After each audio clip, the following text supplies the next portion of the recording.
So I finally got around to watching The French Dispatch, which is kind of surprising that it took this long because Wes Anderson is one of my favorite filmmakers, but it makes me want to give my ranking of all of his filmography. Because I have very strong feelings on all of his work, and he was one of the reasons I became so interested in film and eventually went to film school. Anyway, let's get started with what is sure to be a controversial last place pick, and actually the only Wes Anderson movie that I really don't like.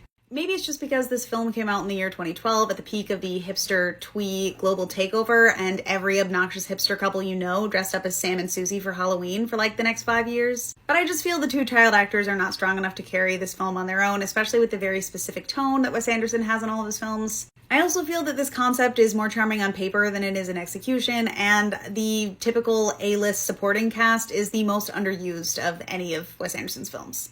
Honestly, I feel like The Darjeeling Limited gets a bad rap. I actually really love this film, but I think Wes Anderson has addressed the same themes and ideas that this film circles around better in his other works, so.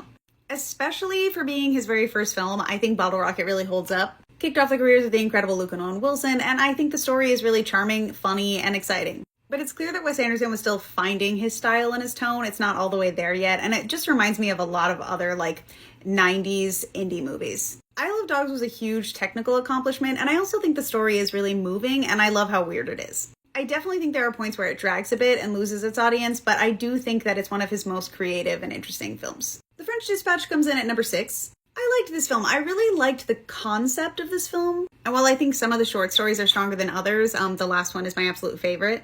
I just feel like this film is really missing a cohesive emotional link through the entire narrative. Otherwise, I think it would have worked better just as individually released short films. Okay, number 5 is Life Aquatic, and this movie deserves way more respect than it gets. I'm obsessed with every single character in this film. I'm obsessed with the setting. The Belafonte is like a character and a setting all on its own. The emotional core of this film is one of the strongest in his entire filmography, and I honestly think this film probably makes me laugh more than any of his other work. Plus those acoustic Portuguese David Bowie covers by Sue George. I love this movie.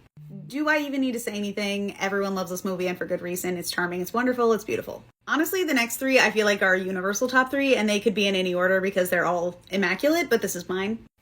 I think this film should have won Best Picture. It's easily my number 3. This film probably has the most bold and unabashed portrayal of the Wes Anderson aesthetic, and I'm so glad that he leaned into it because it works perfectly for the setting. I think it balances serious subject matter with his lighthearted tone really well. All of the performances are amazing. This story is heartwarming, but also hilarious and fun. This movie legitimately changed me. It's incredible. And I have a soft spot for dysfunctional families and depressed creative types, but yeah, it's incredible. And Rushmore's my number 1, one of my favorite coming-of-age stories of all time. Introduced me to Jason Schwartzman. I quote this film constantly. It's perfect.